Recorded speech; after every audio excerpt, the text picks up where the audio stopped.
Buenos días tengan todos ustedes, estamos en Restaura TV y bien, como les había comentado anteriormente, vamos a hacer algunos cambios con horarios y con cosas en el programa. Entonces lo que va a pasar hoy es algo que va a ser algo diferente, algo que a lo mejor les va a hacer a algunos sentir algo incómodos, espero que no.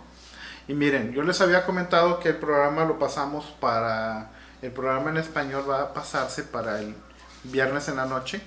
Entonces yo creo que para este viernes empezamos el programa en español. Y ahora tengo aquí dos jóvenes brasileiros que van a estar con nosotros. Pero también es la intención de que este programa lo puedan ver en otros países. Entonces vamos a tener que trabajar en tres idiomas. Vamos a hablar en español, vamos a hablar en francés y vamos a hablar en portugués. Él va a hablar en portugués, él va a hablar en francés y yo voy a hablar en español. Sí, sí, sí. Sí. No, no se crean, no se crean. Vamos a hacerlo así en los tres idiomas, pero él no va a hablar francés, él va a hablar portugués también. Vamos a hacer una entrevista, entonces me dan permiso, discúlpenme, voy a hacer la introducción en francés. Maintenant, je vais faire la invitation pour les personnes qui parlent français. Et nous sommes ici dans ce nouveau programme qui s'appelle Restaura TV. Nous faisons des transmissions de Monterrey, Mexico, et uma ville que é a norte do país. Possivelmente eu vou ter... estou falando português. Estou falando português agora. Je vais parler en français, je vais parler en portugais. Si j'ai des erreurs maintenant, parce que je tenho que... Je estou falando... Não, estou falando português. Ok. Un minute, s'il vous plaît.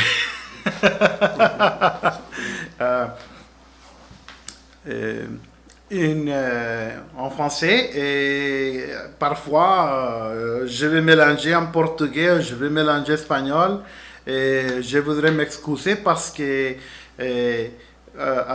parfois je vais parler les trois. Mais si vous êtes patiente avec moi, je crois que nous pouvons faire le programme. Nous n'avons pas beaucoup de traducteurs ici. Je crois que nous pouvons faire un bon programme et je vais faire une interview et je vais interviewer le garçon en português, ok? Agora vamos começar com o programa, vamos falar de comunicação, Sim, deste programa que você utiliza no Brasil.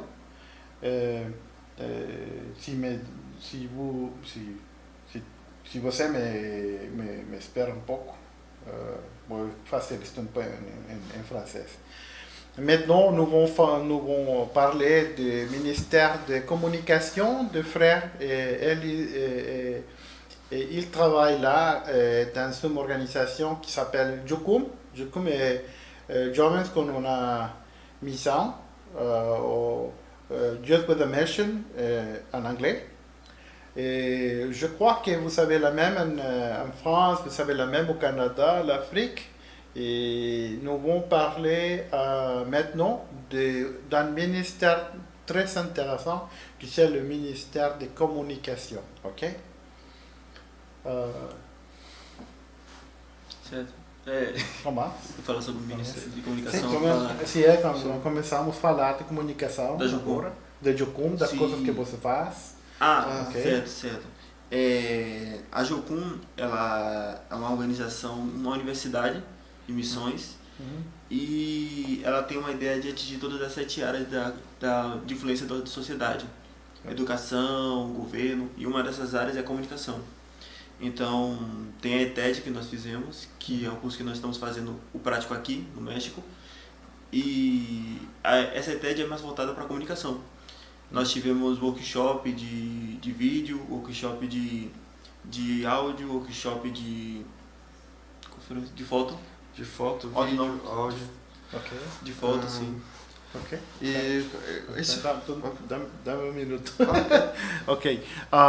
Il dit qu'il travaille, il est maintenant, il est un participant d'un ministère qui s'appelle Jocum à Brésil, le ministère de communication et l'Université par les Nations. Et dans ces groupes, il a appris comment faire des programmes de télévision, programmes de photos, programmes de communication avec les autres personnes. Ils sont maintenant ici au Mexique pour travailler avec cet ministère.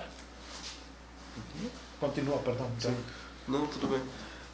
Como ele já disse, esses workshops e tudo que a gente aprendeu até então é focado para como usar a comunicação em prol de Cristo, em prol da igreja.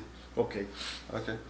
Toutes les choses qu'ils sont en train d'apprendre sont des choses qui vont être utilisées pour partager l'évangile dans l'église.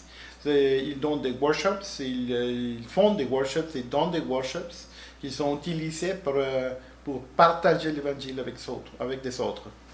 Sim.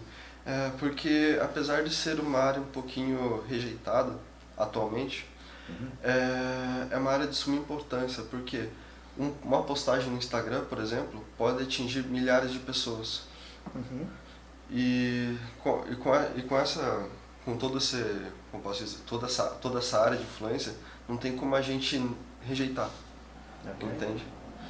Então, como posso dizer, então por não poder rejeitar, Está bien, está bien. Okay. Il pense maintenant en espagnol. Un problème que nous avons maintenant parce que nous sommes dans 3 langues. L'espagnol, le portugais, le français. Patientez-vous un tout petit, s'il vous plaît. Ils disent que maintenant que la multimédia est une area de beaucoup d'influence, de beaucoup d'influence, mais aussi une area de muito rejetée par l'Église ou par les personnes. Mais c'est une area que, par exemple, estou falando espanhol agora. Ok, pardon. C'est une area dans laquelle les personnes ont beaucoup d'influence parce que, por ejemplo, je ne me rappelle pas comment je dis ça en français. Les personnes qui ont Instagram est par tout le monde. Vous pouvez partager l'évangile par tout le monde avec l'Instagram. Okay? Et si vous êtes rejeté par les personnes, personne à personne, vous pouvez partager d'une forme multimédia et c'est une forme de diminuer, d'améliorer le problème d'être rejeté, d'être discriminé, aparté. Ok? Sim. E essa discriminação acaba gerando um problema muito sério, porque um versículo do dia, mesmo que pareça, é só um versículo, ou não vai fazer diferença, ou até acha ruim ou brega, não sei se tem brega. Sim. O ruim ou brega pode acabar mudando a vida de uma pessoa.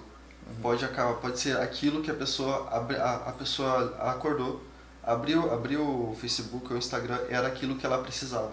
Sim, em muitas ocasiões nós vemos isto também aqui, com os tempos que nós temos com as pessoas. Eu vou falar isto em francês. Il dit que beaucoup de fois vous allez dans l'internet et vous trouvez une chose ou vous trouvez un verset de la Bible. Et ce verset de la Bible, c'est un moment spécial pour vous, c'est un moment que Dieu a pour toi, pour te parler. Et ces choses elle peut changer la vie d'une personne. Et c'est de cette manière. Beaucoup de fois, nous faisons ici des activités. La semaine dernière, nous avons un horaire établir avec des églises pour les garçons qui viennent de Yukon pour partager l'évangile. Et j'ai pas une église pour le 15, de 15 à 22 d'avril. Et j'appelais un pasteur, un ami, et je lui disais, nous avons ici un groupe de Brésil qui vient pour partager l'évangile. Et nous avons accordé d'avoir un rendez-vous. Et dans le rendez-vous, il dit, oh, nous étions en train de prier pour aide. Toute la semaine, nous avons prié pour des groupes évangélistiques. Et la réponse de Dieu est maintenant ici. Et j'étais totalement surpris dans ce moment parce que, je dis, c'est la forme de Dieu pour donner une réponse à personne, pour donner une réponse à Pasteur et à son épouse. Et très intéressant dans le multimédia, comme Johnny dit, que beaucoup de fois vous allez partager un verset de la Bible. Et ce verset de la Bible va changer toute la vie d'une personne. Sim. Não sei se tem alguma dúvida ou se o Murilo quer falar algo. Si, Acabou? si você quiser falar um pouco mais do ministério. Sim, sobre o ministério. Então, sobre o Ministério de Comunicação lá na Jocum ou o nosso do grupo? Sim, não, de comunicação, de multimédia, das coisas que nós estávamos falando agora. Sim,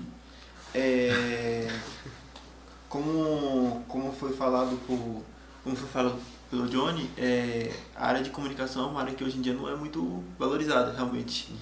Mas eles são importância para o ministério cristão, no sentido de compartilhar o evangelho, de você levar uma palavra para alguém, como uma forma mais efetiva de conseguir atingir a atenção dessas pessoas, sabe? Porque tem uma coisa muito interessante no Ministério de Comunicação, que é a questão de você conhecer os psicológicos.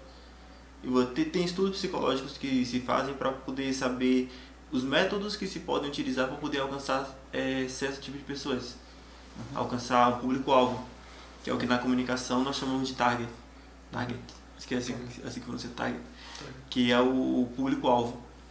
E com isso nós conseguimos atingir essas pessoas de forma mais efetiva. Ok. Tu quer traduzir? Il dit que ce ministère est très effectif pour attendre des personnes qui ne sont pas très proches, et possiblement est un ministère qui non est très valorisé par l'Église, mas que é um ministério que é muito importante. Estou falando. Je viens de falar l'espagnol, le portugais, et le portugais, le français, ok, mais alors, c'est un ministère qui est très important maintenant, et spécialement par les jeunes qui sont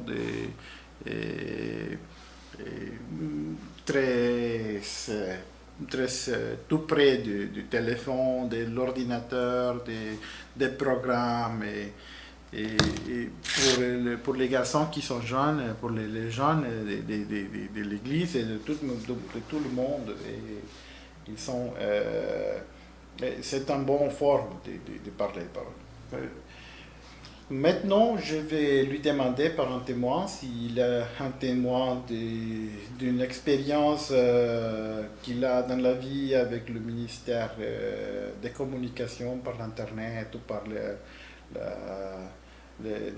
social net ou des choses comme ça, ok? Murilo, você tem testemunho de como isto ha afetado alguma pessoa em especial, um testemunho de vida que você pode compartilhar com o público agora? Alguma pessoa que era alcançada, alguma pessoa que tem uma relação por internet com você? Teve um caso recente em que estávamos fazendo acho que estava uma meditação, uma meditação, e a Anitta, que é a pessoa que está conosco, né? Ela falou que tinha uma amiga dela que estava doente, muito doente, estava no hospital, no leito, e pediu para que nós pudéssemos orar, e ela gravou um áudio enquanto fazíamos uma intercessão. E quando acabamos a intercessão, que ela gravou o áudio da intercessão, ela disse que logo depois essa amiga foi falar para ela que logo ao ouvir o áudio, ela se sentiu curada imediatamente. Todas as dores que estava sentindo, tudo que estava fazendo ela se sentir mal, ela acabou melhorando e recebeu alta nisso. Sim, já recebeu alta já, foi para casa. Logo depois que eu vi um simples áudio de WhatsApp, mas um áudio que foi uma oração, que foi transmitida ali, uma intercessão, né, que é um momento de intercessão. Então, creio que até dessa forma se pode utilizar para transmitir algo tão forte, sabe, quanto uma oração, por exemplo. Sim. Ok. Eu vou passar ao français, ok? Sim. Il dit que hier à la maison avec Anita. Anita, c'est la femme qui tem Murilo et Johnny et les autres qui viennent du Brésil. Et ils étaient dans la prière là. Et dans ce temps-là, Anita, elle dit qu'une amie d'elle a un problème de santé. Et il commençait à faire la prière par téléphone, un enregistrement par téléphone pour cette femme. Et Anita envoyait l'enregistrement de cette femme et elle a été guérie de tous les problèmes qu'elle a. Elle a été dans l'hôpital dans ce temps-là. Elle a été en train d'être checkée par le docteur, mais dans ce temps-là, elle a s'amélioré beaucoup et elle a retourné à la maison parce qu'elle a été guérie. Et plus tard, elle a appelé Anita et elle dit: ah, j'étais dans l'hôpital et j'écoutais l'enregistrement, j'ai eu beaucoup de douleurs, beaucoup de problèmes, mais après la prière qu'ils font pour moi par le téléphone, j'étais guéri. Et maintenant, je suis à la maison.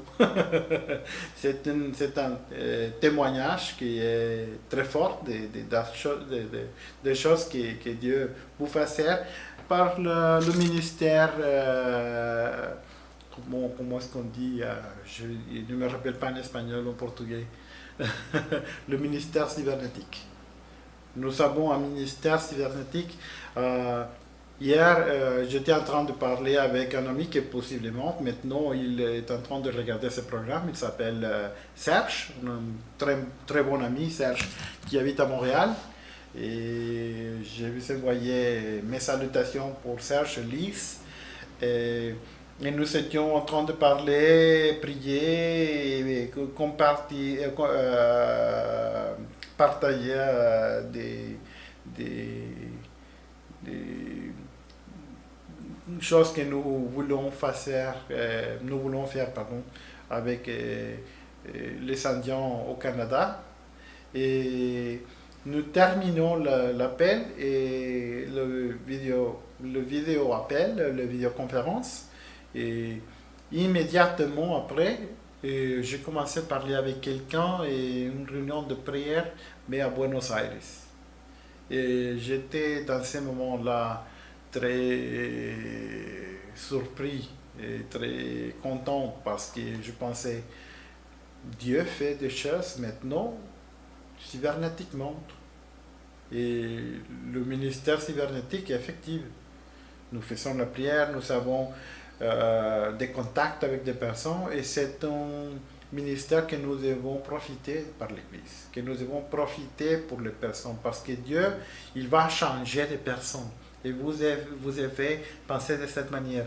Dieu va faire les choses par ta vie d'une manière extraordinaire que tu ne connaisses pas, que tu vas voir comment Dieu va commencer à faire des miracles dans des autres personnes. Parfois, je pense, ah non, ce n'est pas très important. Ce n'est pas une chose que je pense qui affecte la vie des autres.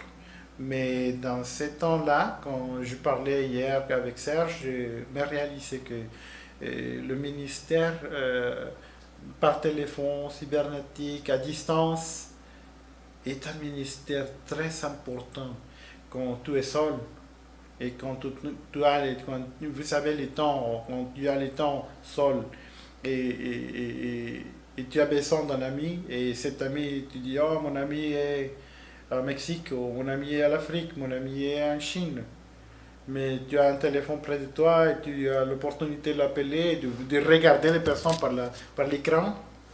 Oh, et tu peux parler, c'est très confortant. Et je pense que j'ai eu sa première honte hier avec Serge quand nous parlons. J'ai eu ça avec Christian, mon ami d'Argentine.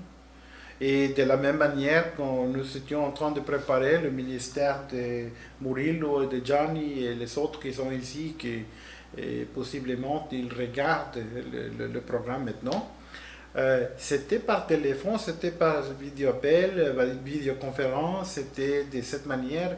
Beaucoup de fois, j'utilise le téléphone pour appeler mes amis au Brésil, à Colombie, à Argentine, à Chili, et en Allemagne, en Russie, au Québec, aux États-Unis. Et c'est une forme très effective d'attendre les autres personnes pour l'évangile. Okay? Maintenant, je vais continuer avec l'interview pour Murilo e Gianni, ok? Na realidade, eu me recordei de algumas vezes também que na base onde nós estávamos era um pouquinho afastado da cidade principal. Sim. Então a gente pegava muitos Ubers. E quanto a isso, não foram poucas as vezes que na conversa, ao falar do evangelho com eles, eles acabavam indo atrás de nós por meio de WhatsApp, por meio do Instagram, até mesmo do Instagram da base, da nossa base, que não sei se, enfim. Mas através do Instagram da base para conseguir mais informações, para conseguir, quando que é esse culto, eu quero ver, entende?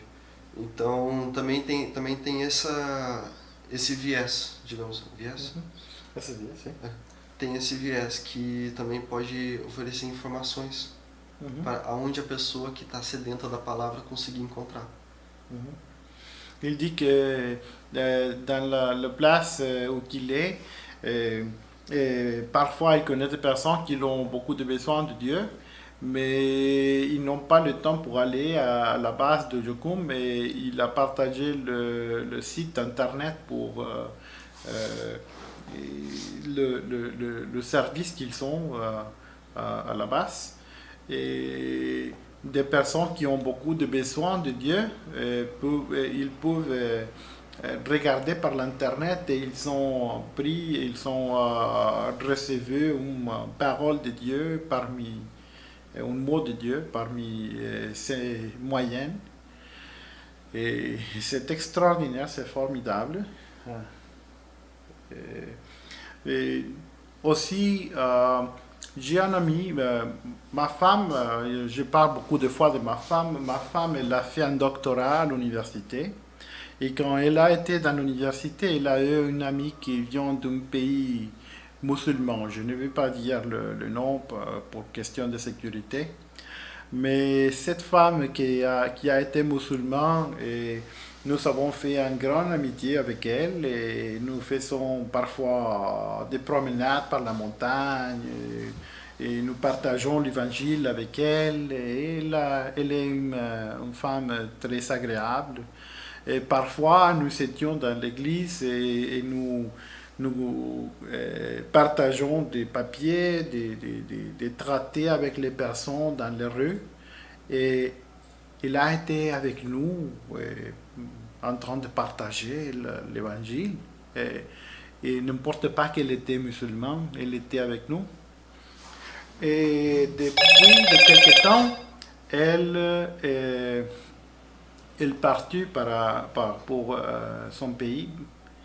Et un ami américain qui a fait contact avec elle et m'a dit hey, je parlais avec elle.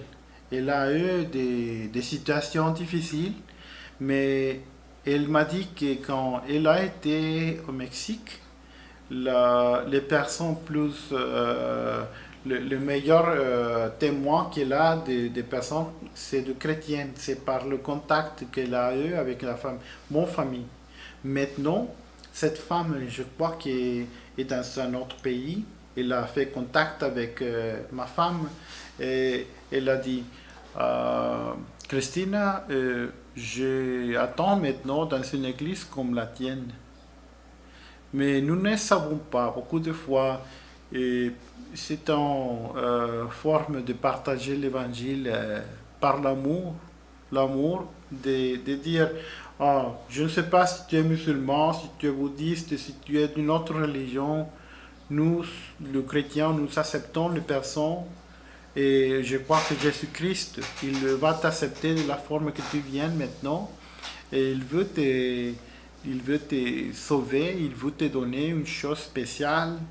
Je crois que si tu as l'opportunité de t'approcher à Jésus, fais-le. Fais-le maintenant. Et ne perds pas plus de temps parce que la vie est très courte. Le temps dans la terre, c'est très court. Je pensais que j'étais 15 ans, maintenant j'ai 50. La vie court très vite, très vite. Et je crois que les personnes n'ont pas l'opportunité parfois d'avoir une parole, un mot de réflexion, un mot de salvation, un mot de cette manière. Si vous avez l'opportunité d'approcher à Jésus maintenant, faites-le maintenant, parce que vous ne savez pas si demain vous seriez ici. Et je crois que c'est important de partager avec les autres de toutes les formes possibles. C'est important de partager en espagnol, en portugais, en français, en anglais, avec le téléphone, avec l'ordinateur, de personne en personne, avec des papiers, des pamphlets, des choses comme ça, mais partage l'évangile de toutes les manières parce que vous ne savez pas si cette personne qui est en train de recevoir ce message de Dieu est en train de se suicider, est en train de finir avec sa vie. Nous avons beaucoup de témoins, de personnes dans une ville que j'aime beaucoup, la ville de cette île au Canada. Dans cette île, il y a beaucoup de personnes qui se suicident et qui n'ont pas l'opportunité de passer dans une vie avec Christ. Et c'est très injuste. Je pense quand nous écoutons de cette histoire que nous sommes les personnes plus mauvaises du monde. Et nous sommes les personnes plus mauvaises du monde parce que nous connaissons la vérité, nous connaissons Jésus-Christ, mais nous ne partageons pas. Nous avons toutes les choses ici seulement. Et nous ne partageons pas avec les autres. Partage l'évangile, parle avec les autres de toutes les manières possibles. Et cette manière que nous partageons maintenant, nous parlons maintenant, c'est la forme de multimédia, d'utiliser le téléphone, les autres choses. C'est une forme très effective. Ok. Je vais continuer. Je vais demander à Murilo de parler de comment est-ce qu'il est arrivé à Yucum, comment est-ce qu'il a commencé son ministère là, et s'il peut partager qu'est-ce qu'il fait, plus de choses, qu'est-ce qu'il fait dans la base au Brésil. Il est dans la base de Almirante Tamandaré, Paraná, et nous allons parler un tout petit plus de ça, ok? Murilo, agora eu estou pensando em francês. Murilo, como é que você terminou à la base de Almirante Tamandaré? Qual é seu testemunho de vie? Comment est-ce que vous savez, comment est-ce que tu as estoy hablando por francés. Sí. ¿Cómo terminaste en la base de Almirante Tamandaré? No caso, desde minha entrada até minha saída e tal. Sim, um pouco de testemunho, Sim. pouco das coisas que você faz lá, sim? E Como é o programa também. quais são as coisas que você faz na base, no programa? Bom, o projeto ETED. Bom é francês. Bom, em francês. Bom. Mas como é que fala? Eu não falo pra vocês. Sim, bem. Há muitas palavras que são em português são igual em francês e português. Sim. Sim, continua, por favor. Sim. Quando eu entrei na ETED, eu já sabia que seria uma escola de missão. Uma escola de missões, mas eu entrei também com o propósito de alcançar a área de comunicação mesmo, ir para os futuros níveis que tem, porque lá são divididos em nível 1, nível 2, nível 3. Então, o nível 1 é a ETED e que todos têm que fazer. Okay. É um curso que você vai fazer como porta de entrada para todos os restantes dos cursos que tem na Jocum. Ok. Cursos... Dá-me tempo para fazer sim. E continuar. E continuar depois. Sim. Ok.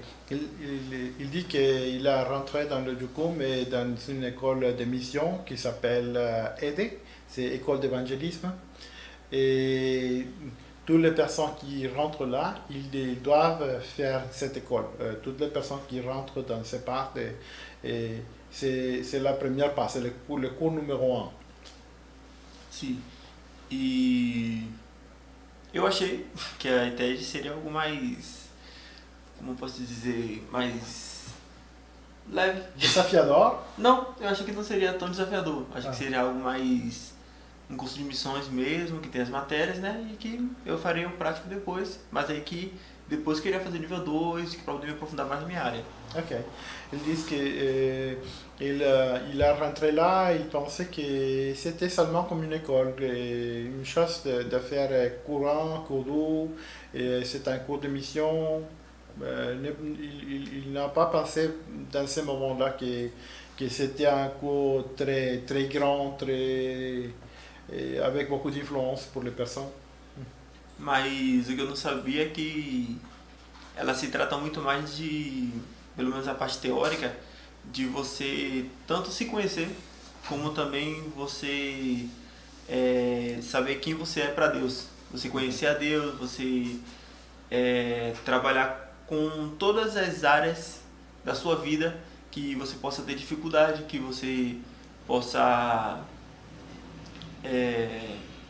enfim, todas as áreas da vida que nós podemos ter dificuldade. Pode ser a área da paternidade, fala sobre a área também da identidade, entende? Então, é uma escola que acaba te trazendo um certo choque. Okay. Na Jocum, na ETED, ou você muda ou você sai. Okay. É algo que ou você aguenta ficar e acaba mudando naturalmente, ou você desiste e sai. Okay. Et il dit que dans le temps-là, il a changé beaucoup parce que l'école de Jukum est une école qui traite pas seulement le thème d'être un missionnaire. Et c'est aussi le thème personnel et les choses personnelles. Il a eu un bon temps là dans lequel il a changé beaucoup. Et il dit qu'à Jukum, on vous l'aime, on vous le déteste. On vous reste là, ou vous partez de lá. Vous partez de lá. Pardon. No meu caso, por exemplo, sempre que a gente se inscreve para fazer Jukum, nós recebemos uma palavra de aceitação, ou às vezes uma palavra dizendo que talvez não seja o momento para nós fazermos. Que eles buscam em Deus para saber se realmente é aquele momento para fazer a ITED. Então, tendo aceitação, eles mandam uma palavra, um versículo.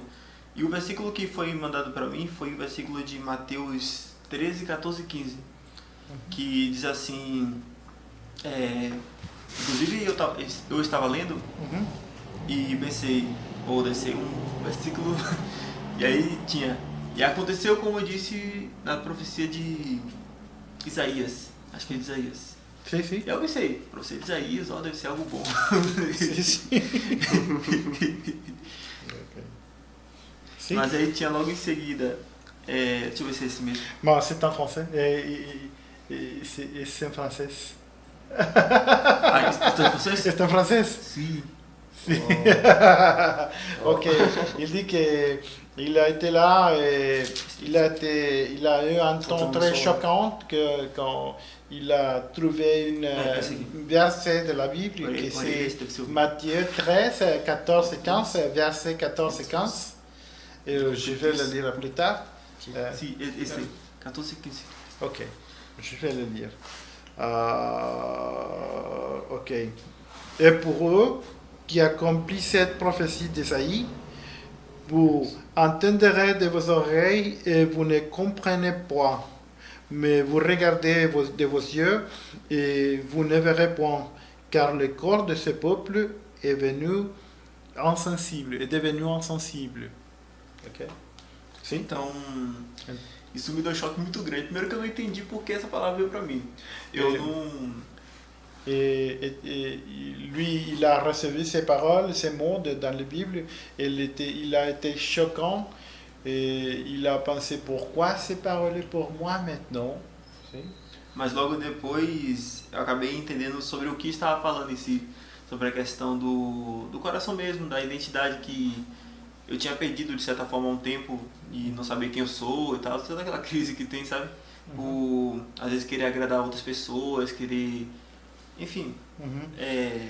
E aí eu acabei entendendo que eu estava com o coração tinha endurecido, como pedra, não conseguia sentir de verdade, sabe? Eu ia para a igreja, mas era por religião, não era algo que eu ia realmente naturalmente. Sim, sim. É verdade. Sim. Ok. Ele diz que dans ce temps-là, il a compris qu'il a eu le corps très dur, il a le corps comme une roc. Et il a pensé dans ce temps-là qu'il est en train d'être agréable pour toutes les autres personnes. Il a fait beaucoup de choses avec l'intention d'être bien vu par les autres. Mais c'est important d'être en communion, d'être bien avec Dieu. Sim. Então, quando eu entrei lá na TED, que eu comecei a fazer TED, eu comecei a perceber isso. E quanto mais eu percebia, mais isso acabava me incomodando, sabe? Até que chegou um ponto que eu realmente resolvi deixar e me entregar mesmo. Porque se isso não acontecesse, não ia adiantar em nada. O que eu estava investindo, que tem um preço, não ia adiantar o que eu estava investindo, o tempo que eu estava tendo lá, todo esse 3 meses fora de casa, não são pouca coisa. E os 2 meses de prática também, que são agora. Sim. Então eu resolvi me entregar de fato e houve uma grande mudança, Deus mudou muito assim. E algo muito interessante também, que nos foi ensinado lá, é que quando nós passamos por uma transformação é que Deus realmente começa a nos usar. Uhum. E eu percebi que Deus começou a me usar em relação a me falar algumas coisas para eu falar para outras pessoas, ou então dar alguma palavra, algo assim, sabe? Como profecia, algo do tipo. Uhum. E isso aconteceu pela primeira vez, um certo dia, que a gente estava fazendo um projeto. E desde então eu venho procurando mais isso e tal. Uhum. E hoje estou aqui no prático. Ok. Assim, fui tratado em muitas áreas. Uma dessas áreas foi paternidade. Foi uma das áreas que tocou assim mais forte, que meu relacionamento com meu pai não era muito próximo. Ok. Tanto por essa questão da religião em si, porque eu nasci meio evangélico, então era algo que era como se eu culpasse ele por isso, sabe? Por eu ter esse bloqueio, por ser obrigado a ir para a igreja.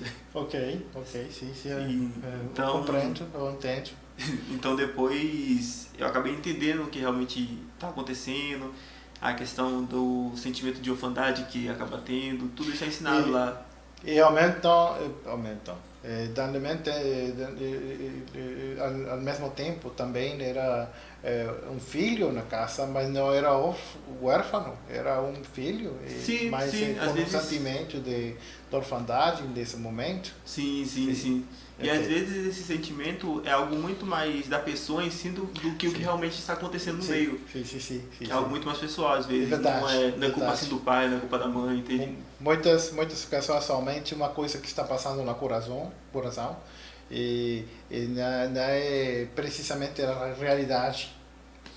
Ok, eu vou passar tudo isso ao francês, Sim, de muita uma coisa. forma breve, Tem muita muitas coisas.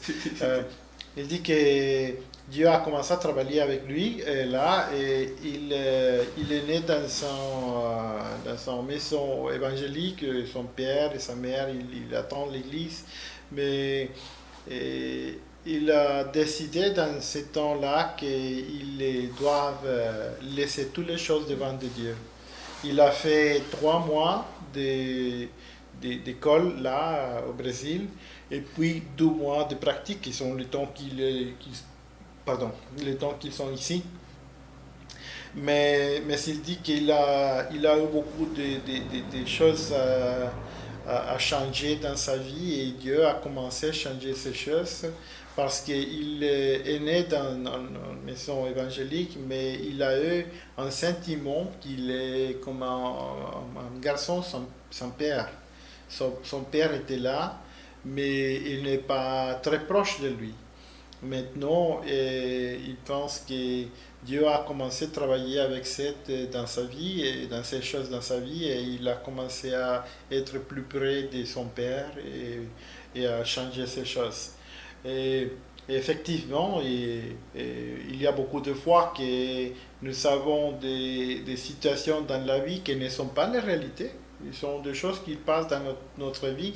C'est comme ces filles qu'elles disent, ils disent, moi je ne suis pas très jolie, je suis laide, mais elles sont les plus belles du monde. Et comment il passait avec, par exemple, comme il a passé avec Marilyn Monroe, elle sentit tout le temps qu'elle était qu'elle n'est pas jolie, mais elle était une femme très jolie. Et ce sont des choses que parfois ils passent dans notre corps, que nous pensons que nous n'avons pas de choses, mais Dieu a donné beaucoup de choses pour nous. Mais c'est comme si je dis non, je n'ai pas une voiture, mais ma voiture est là à l'extérieur. Mais non, j'ai besoin d'une meilleure voiture. Ce n'est pas ça n'est pas une voiture, c'est une chose. Mais nous devons apprendre à voir les choses que Dieu nous a données. Et dans ce temps-là, ils disent qu'il a eu l'opportunité de voir bien et quelles sont les choses, les bénédictions que Dieu a données par sa vie. Je vais continuer très brièvement avec un petit témoin avec Johnny et je crois que si nous avons le temps pour le dimanche suivant, nous allons continuer en parlant avec Johnny et avec les autres, nous allons faire des interviews. Et maintenant, je vais donner l'opportunité à Johnny de parler un tout petit peu et nous allons continuer dans le programme suivant si nous avons le temps, ok? Johnny, não tinha dito que nós vamos falar de seu testemunho agora, Sim. mas seulement de uma forma très breve, muito breve, não très breve, em francês. E nós vamos continuar no próximo programa, no próximo domingo, está bem? Tudo bem. Nós podemos fazer isso com você e com algum outro que quiser vir aqui. E compartilhar um pouco das coisas que Deus está fazendo na sua vida, ok? Sim, ok. Se você pode falar de uma introdução, uma forma de dar uma mensagem para as pessoas para continuar na próxima semana, está bem? Tá. A Jocum, ela tem 18, não vou dizer mandamentos, mas 18 fundamentos, sendo que os dois principais é ouvir a Deus, conhecer a Deus e fazê-lo conhecido. E foi exatamente isso que aconteceu comigo. Não que eu conhecia a Deus, mas eu me tornei amigo de Deus nesse tempo. Entende? A minha palavra, como ele falou, todos que são aceitos têm uma palavra. A minha palavra foi a do filho pródigo, quando ele está voltando. E assim eu estava. Eu conhecia Deus, eu ia na igreja, mas era como se... Tanto faz, entende? Ok. Como se eu estivesse perdido. Ok. Entende? Ok. Mas quando eu acabei indo, eu refiz essa ligação. Eu voltei para casa do meu pai. Ok. Então, é essa mensagem que eu quero deixar. Tenha um relacionamento. Converse com Deus. Ok. Ils disent que pour toutes les personnes qui sont là, ils sont les choses qu'ils ils doivent traiter. Dans son cas, ils disent que la parole spéciale pour lui, c'était comme le fils prodigue, le fils qui a laissé la maison. Je ne me rappelle pas comment est-ce qu'on dit ces mots en français. Et ils disent qu'il n'était pas très loin de sa maison, il n'était pas très loin de sa maison célestiale, de sa maison de Dieu. Il est né dans une maison chrétienne aussi, mais c'était seulement une chose qu'il fait, il fait comme une obligation, aller à l'église, faire des choses comme ça. Mais par la prochaine semaine, nous allons parler plus du témoignage de Johnny, comment est-ce qu'il a rentré dans Jocum et les échanges que Dieu a fait dans sa vie. Et je voudrais m'excuser pour la confusion que j'ai maintenant avec des langues. J'espère que par la semaine prochaine, que nous aurons plus de temps de pratiquer et ça va être meilleur pour vous. Mais j'espère que vous avez eu l'opportunité de penser, de réfléchir dans les choses que nous avons parlé aujourd'hui. Et ne perdez pas la prochaine semaine du programme. Je crois qu'il va être très bon pour vous. Et je voudrais dire que nous sommes très contents de faire ces programmes en français, portugais. Nous vont faire des programmes en français, nous vont faire des programmes en portugais, nous vont faire des programmes en espagnol et si possible también en anglais. Mais nous allons voir comment sont les temps ici dans l'antenne X. Et je voudrais dire adieu pour les personnes maintenant y también en español para las personas que nos están viendo. Una disculpa que todo está en francés y portugués. Espero que los que lo hayan visto hayan podido entender. La mayor parte de lo que está en portugués es muy comprensible. Y los espero a los que nos pudieron seguir, que hablan español, que quieran ver más de este tipo de cosas. Estaremos viernes y domingo. Y muchas gracias por su atención. Que tengan un bendecido día.